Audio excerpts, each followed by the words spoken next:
Okay, folks, well, welcome to episode 7 of What's Next Beyond Service. Today, we have with us April Mitchell, and we'll talk about her in a second. But what I don't want to do, I don't want to forget a couple things up front here. I will not be hosting a show next Thursday. My youngest daughter is going to be heading off to college, off to get her master's. And so Thursday's her flight day. So I've left that day completely open for all the things we'll be doing and getting her out the door. And then secondly, as a reminder, Sarah Carell is not going to be on this show today. Her son is getting married and there's all this stuff going on, as you can imagine. So she's dedicating herself to all those things, and she'll be back next Thursday. In fact, she'll have a different show that she'll host in place of this hour.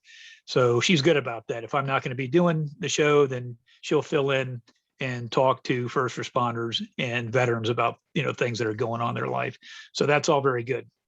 Okay, so let's get rolling here. So today, again, we have April Mitchell. April and I have been connected for about a year. I think we got connected around the time that the pandemic kicked off. And I saw that this lady was doing really cool stuff that, isn't easy. And you have to be very creative, and you have to, be willing to commit a lot of time and effort and energy into what she does. And I was pretty impressed and pretty amazed at what she was doing. So I started following her, and, we've talked over time. And now that I have this show, April is exactly the kind of person I want to bring on because she's doing good things. She's married to a Marine. So, I have an affinity for that as a Marine. So she's a mil spouse. She's a mom. And she does so much. So without further ado, I want to welcome April to the show. April, welcome. If you could just give us just a quick, hey, I'm April, and here I am. Introduce yourself, and then we'll roll right into the interview. All right, sounds good. Well, thank you so much for having me, Scott. It's a pleasure to be here today. Like Scott said, I'm a military spouse. My husband's a Marine. We have 4 amazing children together. And I am an inventor / product developer / designer. A lot of people like to go by different things, but I invent something, some things I design, and those all just kind of go in that same category. And we'll dive deeper into what that means here in a little bit, but it's been a fun journey. I'm a certified teacher. So I did teach for a few years and then was a stay-at-home mom for many, many years. And now I'm been inventing and developing products for the last several years. Outstanding. And you are also a licensing coach. Did you say that as well? Yes. So I do coach other new inventors on the process of taking a idea, just whether it's on a piece of paper or still in your brain, to getting it in front of companies looking for ideas, companies that are open to outside innovation. So I take them through those steps. And to do that, I do work for a company called inventRight. So when I do coaching, that is for the company inventRight, but then I invent on my own. Right. So that tells me that obviously you've progressed. If somebody is going to have you do that, that means that you're the go-to gal, right? That's the way I see it. So, well, why don't you tell us, how did you get started? I mean, this is something that not everyone does. This is something that you have to put a lot of thought into, and there's so much to consider and do. How did you get started? I know in our call that we did prior to the show, you talked about being a problem solver. So I think that maybe had something to do with it. It does. And, I was taught that my parents were that way, where if you didn't have something, you made it, or you figured out how to do it. And then as a teacher and as a mom, big time problem solver, and a military spouse as well. But as a teacher, I would make and design games or helpful resources for my students. And then I did that with my own children. And those things I just thought as normal. Like, doesn't everybody do this? But maybe not. It wasn't really until I had a problem that I needed to solve till I started thinking, oh, this is inventing. And so we had our 2 oldest boys at the time were potty training. And they, the thing with potty training is you're always then having to wash your hands, right? But the towel would always fall down on the floor. And if it's on the floor in the bathroom where boys go, then the towel is not going to be clean. It's just, can't pick it back up and use it. So I was doing all this Amen. laundry. Yeah, amen to that. And just, I know I'm interrupting you, but That's okay. as a guy, and it's kind of a personal thing, but I don't care, right? As a guy, it didn't take me long to learn. It's probably best to sit down when you go number one, right? Because if you don't, sometimes, kind of like what you're saying, it could be kind of a mess. So, I do that. And my daughter, when she was in 7th grade, had friends who were boys come over to watch a movie. Yeah. And, being the active duty Marine that I was, I had to give them a safety brief up front. Sure. And hands are off like this. Yeah, right. Yeah. Safety for a couple of things, but I showed them where the hall bathroom was, right? And I said, okay, guys, here's the restroom. If you go number one, put the seat down and sit down. Okay, you get it? Because I'm not going to be cleaning up after you guys. And their eyes got huge, and my daughter was like, "Oh my God!" Oh my God. And to me, it was like it was the right thing to do as a dad. But anyhow, so that guy, years later, when they graduated from high school, in her yearbook, he wrote, "I'll never forget the time your dad told me to sit down and take a pee." in her yearbook. So anyhow, kind of a crazy story, but all that to say is, I get that. Towels on the floor with boys probably isn't a good idea. Exactly. So I was just looking for ways to do less laundry. I had enough laundry to do on my own, but we were doing so many loads of towels extra. And so I went online looking for, okay, what product can I buy to keep my towels on the towel bar? Look, didn't find any. Some other people were putting rubber bands or clothespins. And I'm like, my kids' fingers are just going to get pinched. That's not an option. So thought about some things, bought a sewing machine, learned how to really sew. And of course, Marines know how to sew, but usually it's needle and right. And, right. And so try different materials, try different things, and patented product that does such a thing. I learned a lot what to do, a lot of what not to do with inventing. So that was my first product. I ended up. And what was the name of that product again? It's called the towel belt. But now that product is not available. It was licensed, but it never made it to the retail shelves, unfortunately. But I learned so much with that, and I still own the patent, and it still could have its day. I feel like someday it will. But I learned a lot in that process, and then started the next project, which is my right height adjustable over the door hook to solve another problem, because I thanked the Marine Corps. I said, thank you, Marine Corps, for sending us on this move where we had no closet space, where we had no place to hang jackets, no towel bars to hang up towels and all this stuff. So I was looking for over the door hooks that the kids could reach, because they can shower on their own. They can do all these things on their own, but they can't reach the towel way up high on regular hooks that you buy. So I thought, okay, there's got to be one that's adjust and goes low enough, but there wasn't. So I invented one that adjusts and goes low enough where basically a 5-year-old could reach from the door, or someone in a wheelchair, anyone that is handicapped or limited mobility and things like that. So that was the goal with that product. And that one is for sale. So available online and in several stores. So actually at the Marine Corps bases, it's available, which was huge.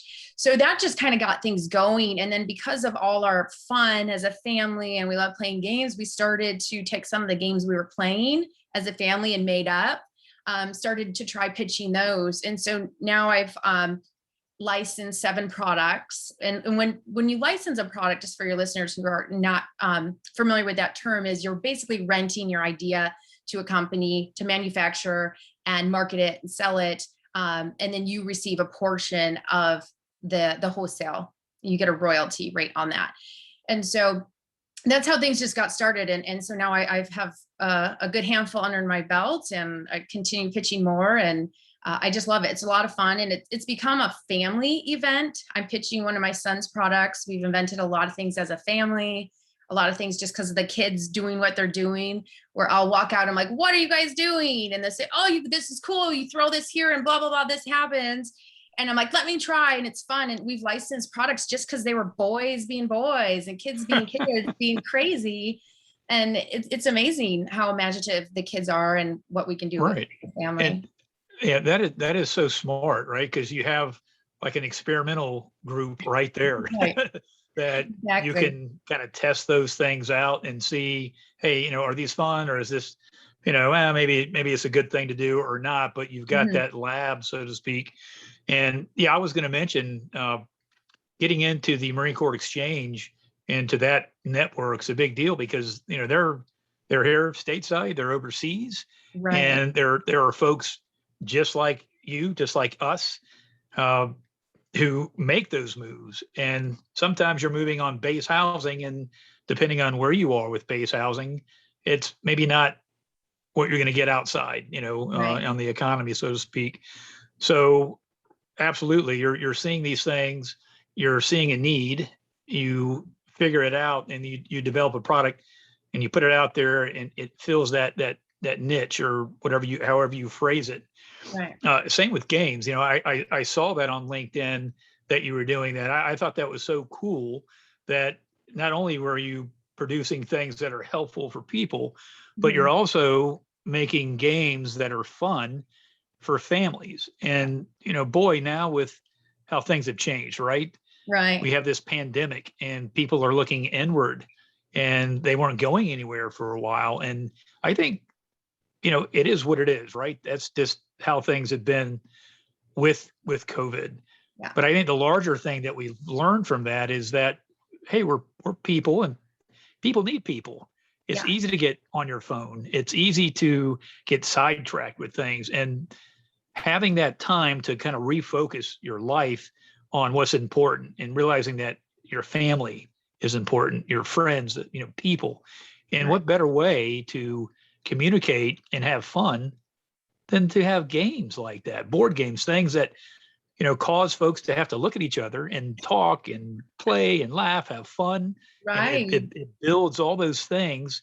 It's team building, it's family building. It's tremendous. And when I saw that, I thought, this is so cool that you're doing this. And, hats off to you for what you're doing, to bring this to market. And I know it's a challenge. And so talking about challenges along the ways, it's very easy when folks see you from the outside, where they see you there with your product smiling. It's a cool idea.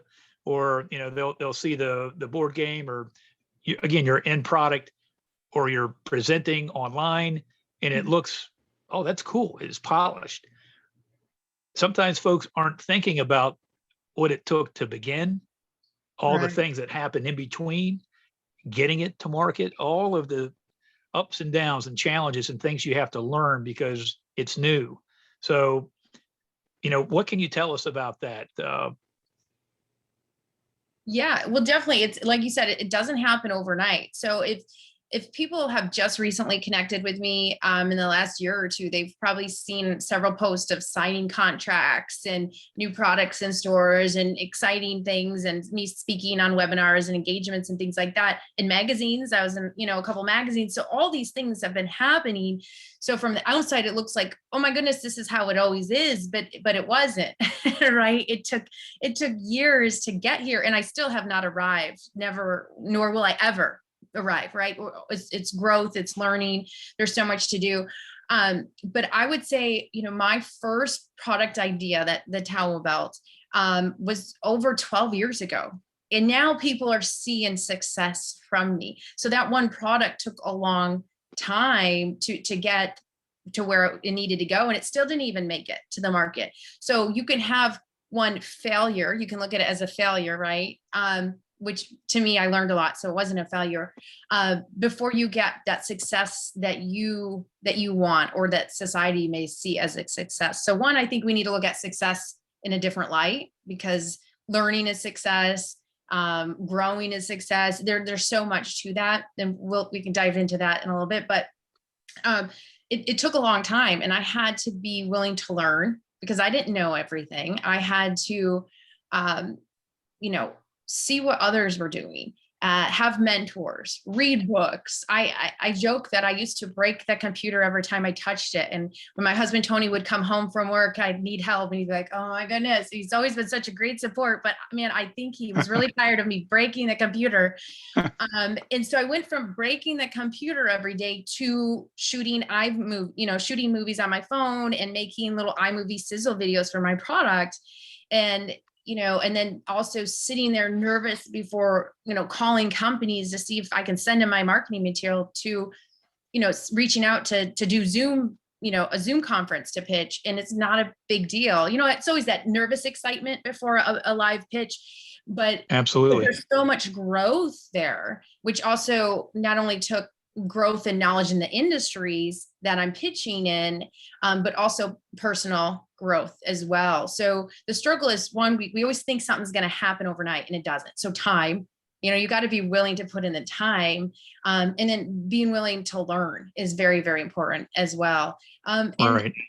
And also too, just learning to put aside time for yourself as the mom or the father or the spouse, or whatever your label or identity is in the scenario, and give yourself that time to work on your goal or dream or passion, because it definitely takes that. It does.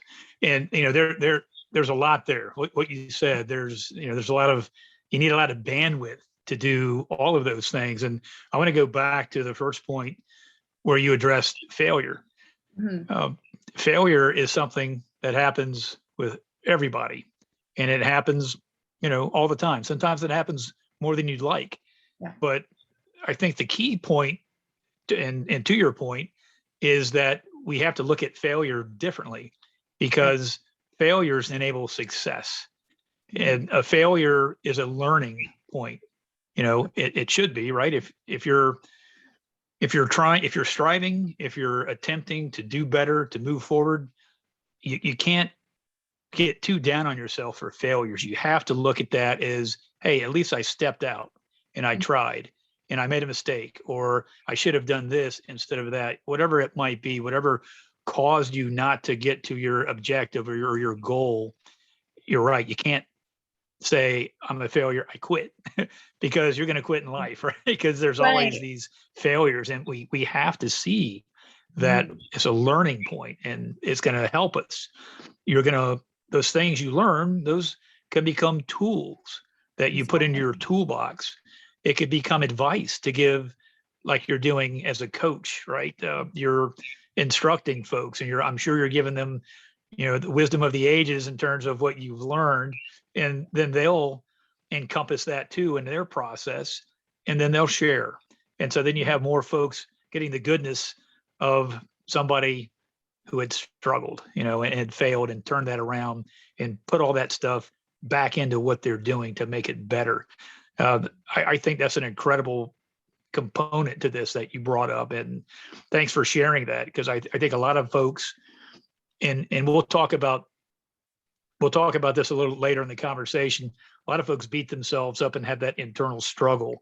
If they fail, then they feel like, maybe they're failing in other areas, and it kind of, you can get depressed. It can lead into kind of a downward spiral. So, we can talk about that a little bit later. But, the other thing that you talked about was when you are spending this time and effort. I can imagine how much time you could spend in any given day doing what you're doing, and kind of getting lost in the flow, and then remembering, oh, I've got all these other things to do too. You talk about being a mom and a military spouse. Being a mom's challenging enough to begin with, but then you put in the component about being married to someone in the military, especially Marine. Sometimes things get tough, balancing their job requirements and what it means to you as a spouse, and all of those things. So, how do you have any tips on what you've learned to help you balance any of that in any given day? Gosh, I feel like it's a juggle. Some days you're like, oh shoot, what's for dinner? I don't know. And sometimes that's okay.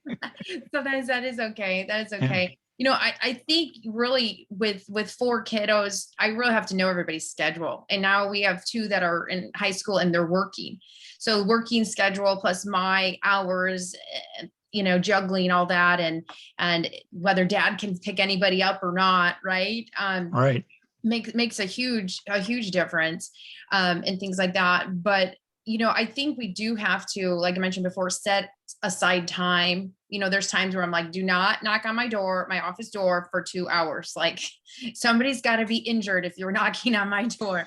Like, and the thing is too, is now that they've known, because we've been doing this a bit, if you let me get what I absolutely have to get done today, and I can put all my attention on this, then I can give you the attention when we have it, because otherwise I'm half listening to you doing an email and and it's hard because I have to get something done once in a while. And there's no getting around it. Like if a contract needs to be reviewed, or a pitch needs to be finished before a meeting the next day, like, just some things have to be done. So if we all understand that the time constraints of what has to be done. And I'm very open with the kids. Okay, I have this to do today. This has to be done. And we try to work around that. And then at this time we will do this, and you will have all my attention then, because I'd rather give my attention fully to where it needs to be than try to do 5 things at once. Cause that's hard. That's Yes, hard. it is. And it's funny because a lot of folks say, hey, I'm a multitasker. Well, maybe. Dr. Teresa Larson, she's a connection of mine. She was on this show. In fact, she was the first person I brought on solo. She talks about that. It's a bit of a fallacy that you're able to multitask, because really what you're doing is you're dividing out your attention, which means you're watering down. Sure. And if you're not good at understanding priority of effort, boy, it gets messy, because it's easy to not be tracking and giving the time and brain power you need to one thing over the next, over this, over that. How does it all? So if you've got this, if you're juggling all these balls, which one's the most important? Which one's glass, meaning if it drops, it's going to break. Which one's rubber? If it bounces, it comes back up in the lineup, and it's not, you can get past that. So having to balance all that in a work day. And it's also a challenge that others might not face now, more so today, because a lot of folks are working from home, right? So they're understanding what stay-at-home moms who are entrepreneurs, or stay-at-home moms who have a side gig and they need that time. They're starting to understand, oh geez, you know what? Wow, this is what my wife, or this is what my husband is going through at home. Because a lot of times when you're the person who's not at home, sure, what's going to distract you other than, say, other people that you're working with? You don't have your kids asking you for something. You don't have to, if the kid gets hurt, you're not having to, whatever the issue is, you're focused on what you're doing. As a husband, as a Marine, when I was active duty, my wife was an engineer for a period, and then we decided that, hey, being a stay-at-home mom would be good for the family, good for the girls. So she decided to stay home, and that allowed me to have a single point of focus as a Marine. And I never worried about what she was doing. I never was concerned about the kids. Now, of course I missed everybody and I love them, but I was never worried that, oh my gosh, and it was easy to take that for granted, because there's so much going on in the background that you're not even aware of.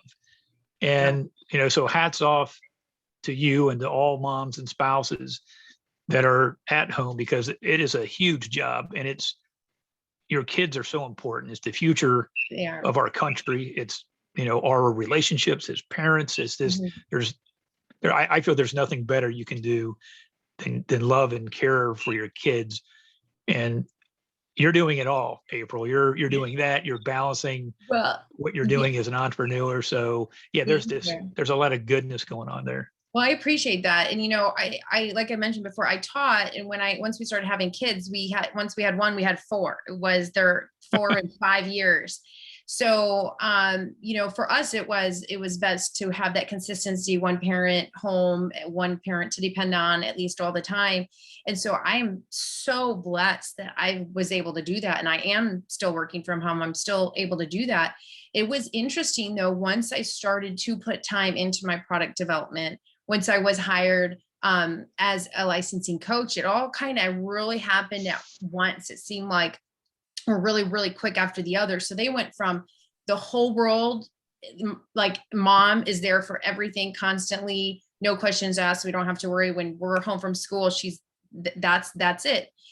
To, oh wait, mom's on a call for work now. And oh, mom has, an event she has to get ready for and things like that. So it was quite a change in our house, because even though I was working from home, they still thought I could still do all my extra, all the things I was normally doing. And I had to pull back on some of those things as I started, working on my own projects and really, really getting into things further. So the roles quite changed in the house. And of course, the kids are older, they can do more.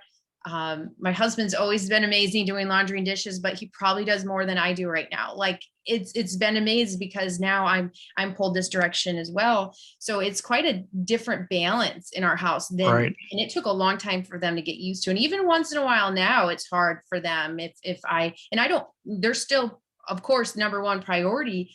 But what you have a meeting and you can't take me to the pool right now, like just drop everything. They're used to that, Right. those kinds of things. And, April, and it's all good things, right? I mean, Mhm. they're in the moment challenging, Yeah. right? They can be, confrontational maybe, or someone gets they feel let down, and, that's just kind of life, but it's building success for them, for understanding that, Oh, hey, everything doesn't always revolve around you. You're going to have to understand that sometimes you're not going to be the priority. It's not because I don't love you, but this is how life is.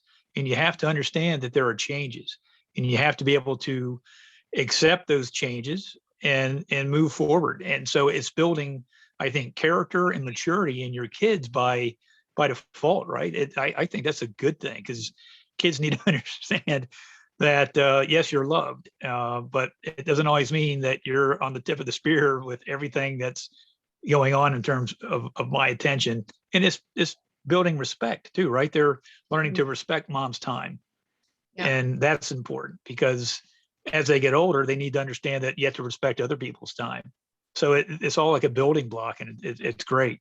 It is. And I just wanted to mention too, for, right away, I had that guilty feeling like, oh, maybe I shouldn't be doing these things. Maybe I should still just be investing every moment to them. But what I want to say to all, parents out there is, it's good for your children to see, one, you struggle, to see you learn, to see you have goals and passions, and to work towards something that you enjoy doing. For them to see me enjoy my work is I think it's very profitable for them. They're also learning so many things they would have never learned. A couple of the kids have filed their own provisional patents before, That's they're awesome. inventive. So they've seen this process of taking an idea all the way to now it's on store shelves. And they've helped, from so much, from drawing ideas to helping with prototypes, to test playing, and all in between kinds of things. So they're getting the experiences as well as, that they wouldn't be if I wasn't doing this. So just for parents to know that it's good for kids to see the parents do that. Yeah, you're absolutely right. How many times have you heard stories of children looking at what their dad or mom has done, and they've only seen the successes, and they see, a lot of times it's a monetary success, Sure. and they're like, oh my gosh, my he's perfect, in terms of what he does, Yeah. he's successful. How the heck am I going to live up to what he's done, or my mom, and I've got my best friend was hugely successful, and he really has done well. He's done well in life, not just, in in what he did. He just recently retired from the pharmaceutical industry. His brain's about this big. And I always thought, man, I would not want to be his kids. Not because he wasn't a good dad and that he loved him. It says he was so wildly successful. It's, how do you follow that? And I think that he was good at, like you talked about, showing them, how he did certain things, because he was very involved at home too. He was a coach with his son in football and I think baseball, and there was one other sport. It may have been lacrosse, but he also did things at the house, so he would, instead of paying someone to do X, he would take it on. And his son would be there working with him, helping him figure it out and seeing that, oops, measure twice, cut once, learning those things that are good things to know. And so, yeah, absolutely. Well, look, what I want to do now is, again, we had a conversation prior to the show, and I always do that because I want to get to know who's coming on and I want them to get to know me. And then we just kind of talk about some things that are good to talk about on the show. And I also want to make sure that folks are comfortable with things that we may share and agree that, hey, is this something that we want to talk about? And this is one of those issues. So we talked a little bit about how things don't happen overnight, that your success comes through a lot of hard work and failures and other things that are competing with your time. And so a lot of times folks can struggle with that. And you shared with me that, over time, at some point, that you struggle with depression. What do you want to tell us about that? Because I know that's a very personal thing. And I know that what you're going to do is you're going to share some goodness here for folks. So yeah, please tell us about that. Yeah, well, I struggled with depression from an early age. I think I was 16 when the doctors just put me on meds without any other tools given for my toolbox. So I was just put on meds right away for feeling down. I didn't know why I felt down. I just didn't feel down, but yet I was had a great home life. I was active in sports, just a regular high schooler. No problem. So that's just something that I had always just struggled with. And then when I became a mom, it seemed to get worse. A lot of women have what we call the baby blues, and there's just a lot. You're tired. There's a lot going on. Plus a husband that's not around as much, and you might not get much relief from the help. And we had, like I said, 4 kids within 5 years. So that is a lot of beauty and wonderfulness, with also a lot of just hard times and then if you throw a couple of deployments in there and a baby born without your husband nearby. So Yes. it was some rough years. It would definitely was some rough years. And April, I have no idea how parents do more than 2. My cousin's husband, he was a Marine. He did a few years, but he was like, I was the best dad in the world when we had 1, and I was pretty damn good with 2. But that 3rd came and 4th came. I only have 2 hands. It's like, Right. his dad level started to shrink in his mind. That he just had. It's hard. I personally, I can't imagine. I mean, I would love more kids, right? But I just can't imagine everything involved, especially 1, 2, 3, in that quick fashion like you guys did. That's a lot to deal with. Right. And then you throw in moves and not knowing people and having to make new friends and being away from family. So it can be a lot in your day. My day was, for many years, changing diapers, feeding kids, folding laundry, taking them outside. And that I'm so blessed I got to do that, right? Sometimes I had to remind myself, I get to fold laundry. I get to wash dishes. But when you wash dishes for 7, 8 months in a row for 3 meals a day with no help washing dishes because your husband's deployed, you get tired of washing dishes. Yes, and you want absolutely. a break. So in that time, I really found, I realized that I lost myself. Like I didn't know who I was anymore. Identified with, I'm a military spouse and I'm a mom. but that was it. I didn't say I was a teacher anymore. I didn't think I was creative. I didn't, that was it. I'm a military spouse and a mom. That's how I would probably introduce myself. And there's nothing wrong with that, but I knew there was more to me. I'm like, what? Who's that April who liked to have fun and go out with friends and dance and enjoy life in different ways than snuggling up with her little one? Because I love that. Again, I'm so blessed for that. And it was one of those things too, where you almost feel, I did, and I think a lot of other spouses do, you feel guilty for wanting something more for yourself. Yes. Something else for your time to like sneak away and spend an hour or two a day doing something that I enjoyed just for me, that fulfilled me. And so I had to work on myself, one, to get over that guilt feeling, Right. to say it's okay to want something more.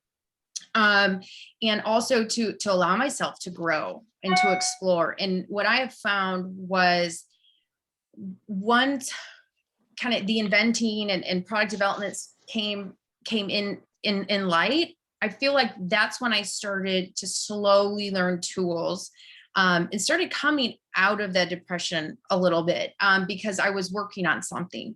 It was something more. It was something different. It was something new.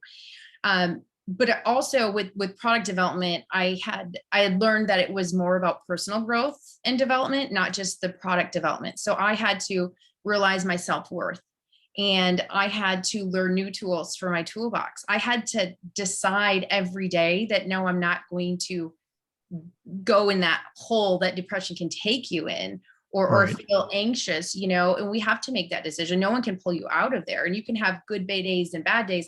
We all do. But you still have to make that choice. Are you going to let one thing bring you down all day? And again, I want to say that some people need to be medicated, and that's okay. I just wish when I was diagnosed with depression when I was 16, I was offered, journaling, aromatherapy. Why didn't you exercise more? I was already an athlete. I was exercising, but what about your nutrition? Was I eating correctly as a teenager? Probably not. Probably not. Yes. Um, These are fantastic points. I mean, because it's not binary, right? It's either medication or, nothing. right. And maybe it's just a learning thing. Maybe our culture has shifted a bit to where people are more open, Mhm. and doctors, now are maybe more open to alternative things to help. But the issue of self-worth is huge here, Mhm. because you see this. I mean, not just in folks who stay home or folks who are, military spouses, but I think that issue of self-worth has so much to do with depression. And there's a lot of things that you can become depressed about. But a previous guest, Olivia Perez Breland, she's a military spouse too. She was a stay-at-home mom for 19 years, and her second daughter just left for college, and the whole empty nest thing, and what do I do now? And so we talked about that, but she did talk about the same thing that you're talking about. You kind of lose your identity, Mhm. and you're blessed, and that you're blessed because you've made those decisions, and they were for very good reasons. But yes, you do lose some of yourself Mhm. doing, especially as a mil spouse when your Yeah. husband's not there, because you're both, Yeah. and there Yeah. is no relief. Your husband, and I think this is something that causes so much stress with couples, because a lot of the times, and I mean, I know I was guilty of this. I maybe didn't see it, as it was happening, but as you get older, you reflect, and then of course, when your wife tells you to, it's kind of a, hello, knucklehead. But uh, where I'm going with this is the person that's not there, they have their identity because they've got their job they go to, but they're working with other people, Right. Right. right? So you're having that interface. You're having, all kinds of different personalities you're dealing with. Not everyone's, this big, falling on the ground, screaming and crying because something didn't go right, or, they can go to the bathroom by themselves. You don't need to help Right. them. Yeah. These and those things are, it's all day. It It's doesn't all stop. day. Yeah. And so, in a job, you can find relief. You can have, uh, folks that you work with that are your friends, or folks that you can kind of vent to. You know, who do you do that to when you're home doing these things. So there's so much that gets built up, and you do start to kind of lose track of, well, who am I? And it's really challenging once the kids leave the nest. If you haven't been doing the things that you're doing, the things that you've identified, and finding purpose and finding self, and something to cause your mind to continue to think outside of that lane Right. that you had to be as a parent, as a caregiver. Exercising your mind, those things are so important, because you're those tools that you talk about that you're bringing into your collection there, but it's also your mind doesn't become kind of one track. Your mind it opens back up, and it's like, thank you, God. I'm able to process things maybe a little differently. And so yeah, that's I'm stealing your thunder to a bit, but this is so passionate, and it's so good. So you're at the point to where you're doing these things to help yourself, get through some of those feelings of depression. So Right. So just learning new tools, right? And you can't go at it alone. So finding friends that are doing things, asking them what they're doing to help, and then also I was very fortunate to have a very successful friend who was very bold. And I learned a lot from her because she was one of those friends that pulled me up with her. She said, you can do this. And here's some of the things I'm using. Here's some tools in my toolbox. And it made a huge difference. That's why I think whenever we can learn these different tools, what helps us, it might not help everyone, right? But if we can just let others know, hey, I go to the beach 3 times a day is my goal in my mind. I do visualization techniques. And if I would have done that when my kids were little, oh my gosh, I can't even imagine what it would have done for me. Right.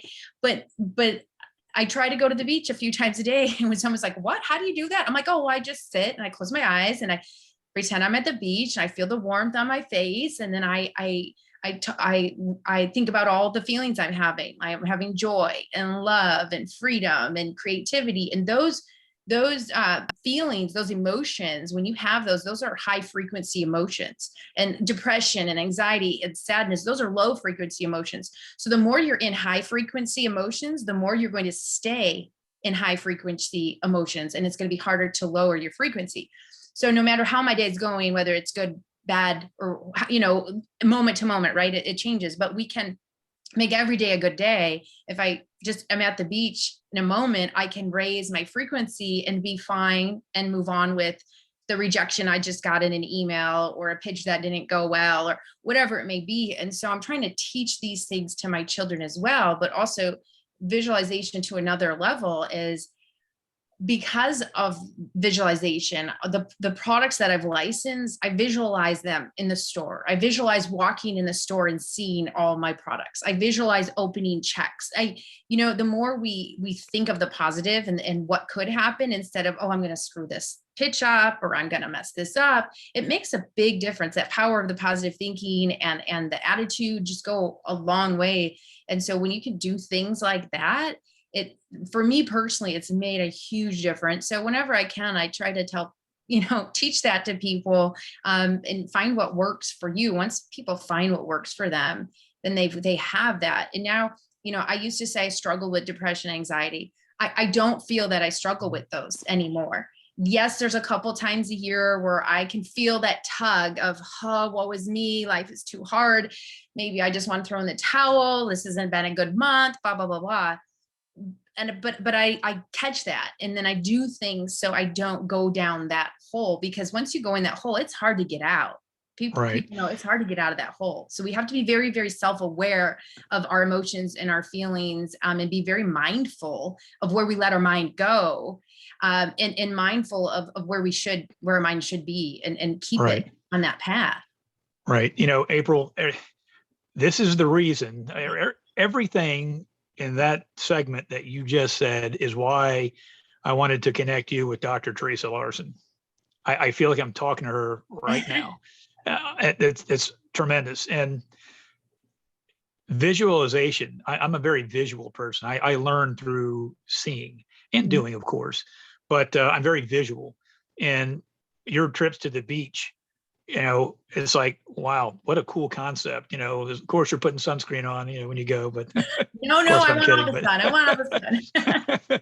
well, yeah, you want that vitamin D, right? You need that, Yeah. especially if you're indoors, with being locked away with the pandemic. But anyhow, seriously, visualizing those things, and even breathing exercises Mhm. are part of that. The mindfulness, all of those things. And another thing is, hey, we all get depressed, right? Some folks certainly have clinical issues with depression, but it's also important to know that, hey, sometimes you're just going to be depressed, and see it for what it is. Yeah. Right. And so that might help. Just because you have those feelings doesn't mean you're going to go right down that slide. It means that, hey, okay, that's just, sometimes it's part of life. And so I think there's a goodness in there, and there's a little bit of health involved to understanding that sometimes it's okay, because it's Right. a human function, just like being happy, just like being mad. Those are all things that happen as humans. We just need to know what's happening when it's happening, see it for what it is, and then have the tools that you just talked about to be able to, figure out, how am I feeling? Why am I feeling the way I'm feeling? And then doing those things to help kind of lift yourself back up. Right. So that's huge. And I know you and Teresa are you guys are gonna hit it off. She is moving to Colorado, by the way. So she's very busy. Just real quick, she actually had time for me yesterday to have a cup of coffee, Oh, nice. which, boy, I was honored, because I know how, you of all people know how busy it is when you're doing a move, because in the military you do that. They're moving to Colorado, and they're taking their business with them, but there's so much going on. And she told me, it was worth it to me to make time for you. And boy, that's tremendous. That's she's a friend, and I value that. And so we had a great conversation. But all that to say is that she's busy, so it might not be until about a month or so until you guys can maybe really kind of get together and have a conversation. But boy, it's going to be worth your time, because you guys, I think, you guys are like sisters. I'm looking forward to chatting with her. I really am. It'll be great. Yeah, absolutely. Well, so let me see here, time wise. It's we've been doing this now for about 50 minutes. I told you this was going to go by quick. Yeah. So now we've talked about some very important things here in terms of who you are as a person, what you're doing, how you've overcome challenges, how you're framing your success, how you're having success, and you're out there doing good things in the marketplace. You've learned to believe in yourself through all those things, and boy, believing in yourself has everything to do with success. And so you're really, and that's what success is contagious, and it piques people's interest. And that's one of the things that got me interested in you, because I saw you were having that success. I don't know, I didn't know your backstory. I'm really glad I know it now. And these backstories are what's so important, and that's what this show is about. It's about bringing folks on to share a story. The what's next component to the name of the story, because we're always in transition in life. And so being able to share your transition and things you've learned, the challenges, hey, this is really good, I want folks to know this, or yeah, boy, I could have done, all those things matter. And then the other part of the name of the show is, it's what's next, then beyond service, meaning if you're in the military, or maybe you were a first responder, what's next beyond what you did. And maybe what you do is serving others through volunteering, or through what you're doing, mentoring folks in your industry. So all of that, I'm leading to the next thing I want you to share a bit about, is the fact that you're a mil-spouse advocate. Yes. That takes a lot of time. It takes time in the barrel to become educated as a mil-spouse. You learn by doing, and then you understand how things work, and you build that toolkit as well. You build some empathy, so that when you're talking to other spouses that are going through things that maybe you've already gone through, you can help them there, or, maybe they just need someone to talk to or whatever. Share with us, your advocacy as a mil spouse and the things that you feel are important and want to talk about. Yeah. So to start off, a couple years ago, well, I guess now it is almost a couple years ago, seeing a lot. I was seeing a lot of just posts on Facebook groups of military spouses, depressed, anxiety, depression. Just everyone is just so depressed, and I'm like, we got to do something. And on Camp Pendleton, there was a USO that had just opened on the base. And they started doing some activities and series and just different things to get military spouses involved and for the military members. So I had gone to them to say, hey, listen, I'd love to partner with you. I'd love to do some kind of event or series where we could get people together and start learning some different tools for their toolbox for these things.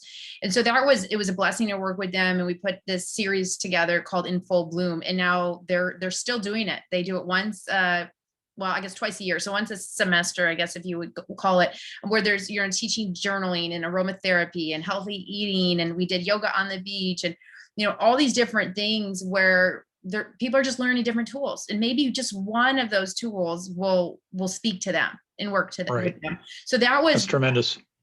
To me, it was amazing. Now there's not a USO on every base, but I know they were looking into trying to get that program into multiple areas. So that's just, to me, is amazing. So I hope it does make it that far someday.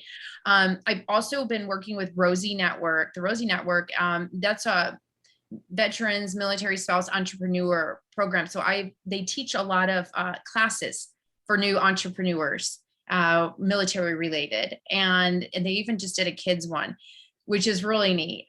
So I've spoken at their webinars and talk to them as well. And then Military Spouse magazine actually did an article with me in it a few months back. It was I saw that. Yeah. March, April, I believe it was. Yeah, it was really exciting. And then what we did was we had a webinar where I went through the steps of inventing, because, a lot of times we don't think of that as a military spouse, but this is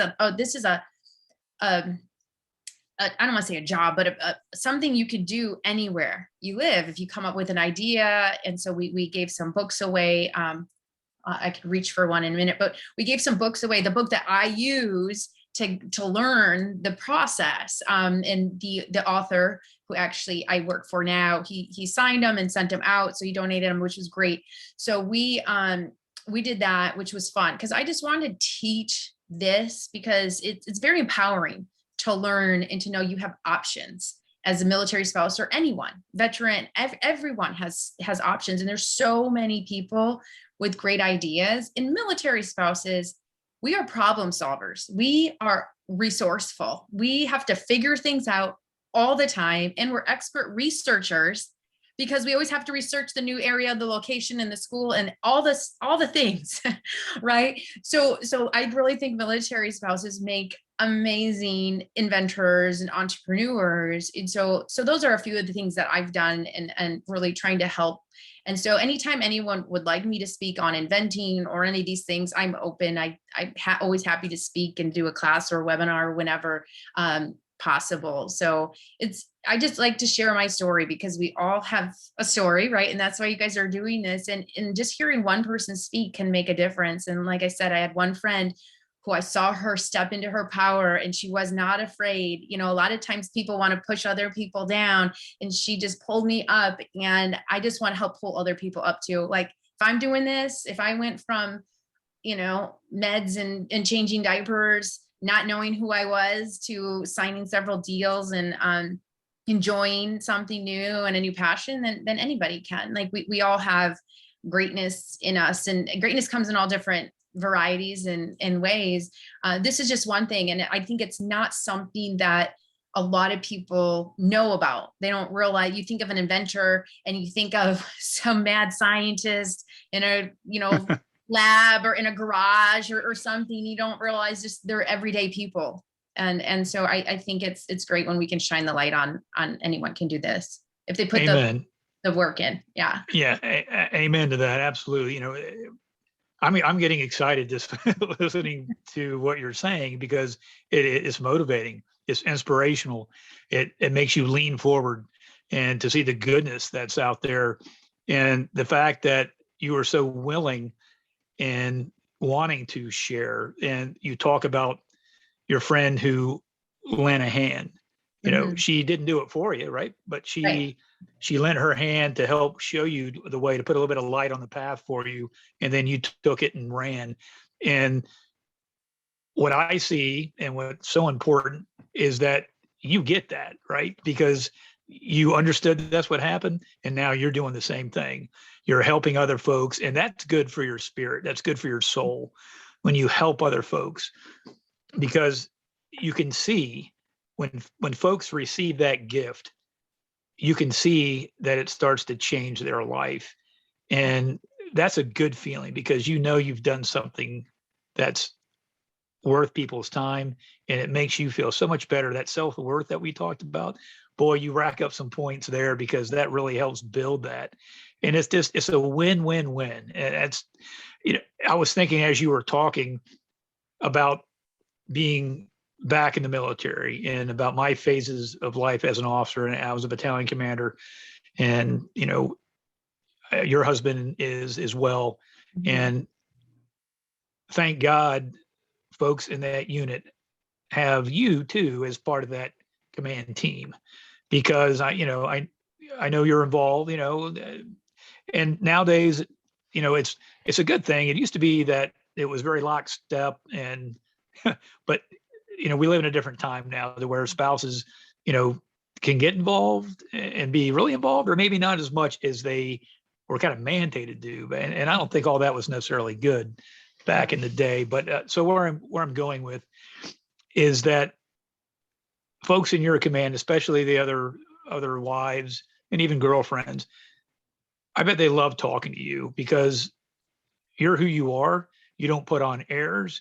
I can see that you're going to tell them, you know, what you believe, and you're willing to do those things. And that makes your husband's job that much easier. That makes your husband even look better. And I'm sure he's a fantastic guy, or he wouldn't be, you know, a battalion commander at a engineering battalion. So, yeah, he's obviously fortunate. So that's all good stuff. Well, April, it's we're right at 11:59. So man, we've filled this full. We could absolutely probably talk longer. So the last thing I want to do here, and as we wrap this up, is do you have anything that you want to talk about that maybe that's in the pipeline? Anything that you want to promote that you haven't already promoted? Sure, sure. Well, I just signed another licensing agreement the other day which is always exciting. With licensing products, you cannot talk about them until they're available for retail. So I've got several that I cannot talk about. But what I Right. did mention earlier is right height adjustable over the door hook. That, if anyone's just curious, this is an example of it. And what was really neat, we just changed the packaging to put a little story on there and my photo to just kind of relate to people that, you know, I'm just a regular person, just a mom, military spouse, coming up with ideas like everybody else. Now those are superpowers. Now you're playing it down. Right, right. So that's currently available at the Marine Corps exchanges and online at Walmart, Amazon, Bed Bath and Beyond. But it's called Right Height Adjustable Over the Door Hook. So that product is for retail. One of them may be available this fall, but the others are scheduled for next spring. So when you sign a licensing contract, it usually takes a year to 2 years to make it to the market from signing the deal. So, we'll definitely let you know, and hopefully everyone will be able to see those when they're ready. Right. And so then that just again talks to your success. I get the fact that it's in the pipeline, so you can't talk about it, you know, the whole licensing thing. But to Yeah. know that you've got things that are in the queue that are moving to that end state, you know, that, you know, hats off that you've gotten to that point and that you are successful and you're starting to see the fruits of your labor. And for the product that you just showed in the camera here, folks can also go on LinkedIn on your Mhm. profile and go through and look at your previous post and see information on that and then other things that you're involved in too. So if you're watching this and you're not connected with April on LinkedIn, by all means do so. You're going to gain value not only because of what she does. If you're interested in, being a product developer, an entrepreneur, inventing, licensing, coach stuff, she's your gal. But if you're interested in other things that are important, like life things, how do you come to terms with things in your life? Because she talks about that. And that's the other thing about LinkedIn that I think some folks miss out on. Hey, this is a business form. Absolutely it is. But we also are people, and there's a people thing there. And you're so good on the people side too. So yeah, if you're not connected, get connected with April. Now, April, do you have any other, do you have things on YouTube as well yet? Or I do have some things on YouTube. What I'll do is on LinkedIn, I'll once in a while post a quick video with a tip or two on it. And so I've been trying to get those on YouTube. I also have a little bit of natural health videos on YouTube, just of the things I've learned and the things I use. Would like to do more of that as I start sharing the tools. So that's something hopefully in the pipeline soon. There's only so many hours in the day. Sure. And those are those things that we're learning, right? The technical aspects of bringing all of that together to make a video, to edit it, to post it. And so, what I'll do, and I do this as a matter of, routine. So when we're done recording here, it's going to go and Sarah had a blank there. Sarah's going to take it and do her thing, and then we'll provide it back to you. You take a look at it. If you're good, anything we want to, adjust, whatever, if that's the case, we'll do. And then if you give us, when you give us the green light, then we're going to post it on YouTube. And I'm also going to put a post on LinkedIn with a link to this video in its entirety. But when I advertise that, I'm going to take a snippet, maybe 2 or 3 minute sound bite, and post it on LinkedIn as a video to have folks take a quick look, and they'll say, oh, geez, that's kind of cool. So it promotes and gets them to hopefully go look at the whole video, this whole discussion. So if you can do me a favor, if there are things like your website or, whatever information that you want to share, if you can provide me those links, I'll put those into that video that I put out on LinkedIn, so we can kind of open the aperture on those things, and it's readily available for people that might want to look into what you're doing a little bit more. That sound fair? Great. Yeah, sounds fantastic. Cool. Thank you. I appreciate that. Yeah. And one thing that I also have started to do is design for hire. So that's something I've just started doing. Normally I work on things that are problems or that we come up with, but I've recently started to design for hire. So sometimes companies will be already selling something, but maybe they want to add to their product line, and they'll say, oh, we'd like to add something else, or we'd like something with this theme. Can you come up with something? So that's been a lot of fun too. So all right. Well, let's also do this. If you can, if you have those things ready to just, say what they are real quick here, because some folks might not get to LinkedIn. So if you want to share whatever those items are, whether it's you might not want to give a phone number, but like an email or a website, whatever that is, if you can share that. Sure. Well, my email is April, APRIL, at 4A's Creations, and that's the digit 4, ASCREATIONS.com. Awesome. So that's how folks that are interested in anything you said can connect with you on your email. And as I said, look for her on LinkedIn. You will absolutely not be disappointed in the content that she's producing, and be able to go back and forth in discussions. It's value added and it's great stuff. I want to thank you so much, April, for your time, because I value people's time, and I know how busy that you are. Just looking at you and knowing what you do, but hearing your backstory, I mean, you're balancing a lot and you're doing it quite well. Thank you for sharing the behind the scenes, the struggles. I think these are things that people absolutely need to hear about, to see, to know, and to help realize that, hey, I'm not in this boat by myself. There are other folks that are going through things similar. it might not even be similar, but the fact that it's something that you're struggling with and you see a path to success. And man, if April can do it, or if Scott can do it, maybe there's hope for me too, right? And so this is just fantastic. Thank you again. This has been a pleasure. And as we go down the road, I may ask you to come back on later. Maybe once some of your stuff hits the market, maybe we can come on and chat about that as well. And anything you'd want to share with us at that time. So That would I be want to leave that open. fantastic. Yeah, most definitely. That'd be a lot of fun, And thank you so much for having me, Scott. It's been a pleasure speaking with you. And like Scott said, reach out, connect with me. And just remember, you don't need to go at it alone. Whatever it is that you're doing, find someone to go at it with. Mm-hmm. That's perfect. Absolutely. That's a great way to end. Well, folks, thank you so much also for the folks that will be watching this video. We had some folks come in live. It's an hour, a little more, so it's during the day. So a lot of times folks can't stay the whole time, but we understand that and we hope that you'll get the value of what we just did at your convenience when you look at this on YouTube, or again, LinkedIn being linked to the YouTube video. So in closing, I want to thank Sarah Carell again for the opportunity to have this platform under the power of our story.